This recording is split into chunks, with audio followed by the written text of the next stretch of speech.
Hello and welcome to another lesson with Rivera Fine Art Studios. Today I would like to talk about one of my favorite mediums. So this is an egg tempera painting. And lately I have begun to experiment with combining egg tempera with other mediums. I found that it's very compatible with many other mediums, and you can actually use egg tempera on paper because it is water soluble.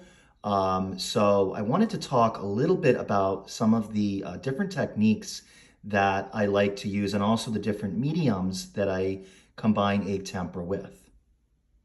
So I've gotten the question before, what is egg tempera? And it's actually a type of paint that is created from water and an egg yolk. It's been used long before the invention of oil painting.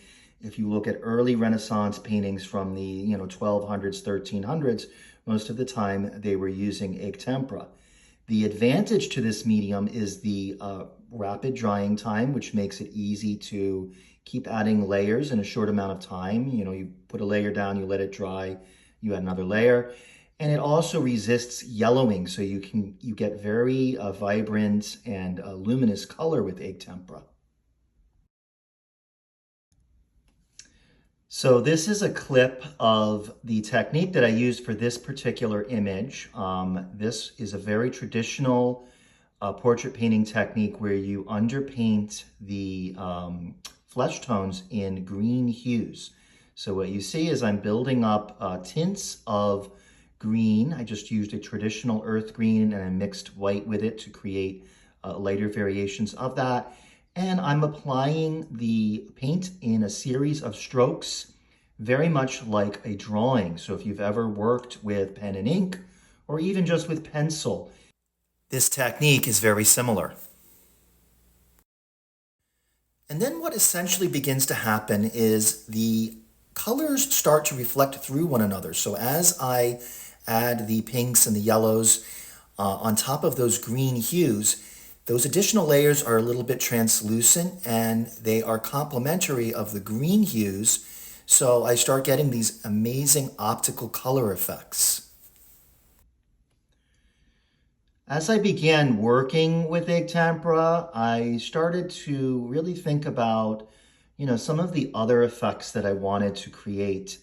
As much as I love those fine hatched lines and that, that network of strokes and optical color that egg tempera gives me, I still wanted something that I could use either as an underlayer or an overlayer that you would kind of contrast against the very high focus detail that egg tempera gives me. So I started to experiment with other mediums. So here's an example of a mixed medium done on smooth Bristol paper. This is primarily still done with egg tempera, but you can see that I do have some softer edges in areas like this, in some of the shadow areas. And that was achieved with an upper layer of pastel added over the egg tempera. I also used charcoal here as a base layer to create the value tones. And here is a clip showing the beginning stages of how I'm starting to add the egg tempera directly over that charcoal layer.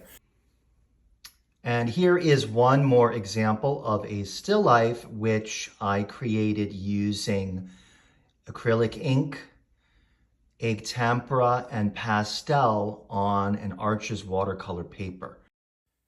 And here, once again, is a clip of the early stages of that image. Here you can see evidence of the ink that is creating the foundation for this piece. The ink is done in brown tones, very similar to that charcoal drawing that you saw in the previous demonstration. And now I'm just stippling color over that using very fine script brushes.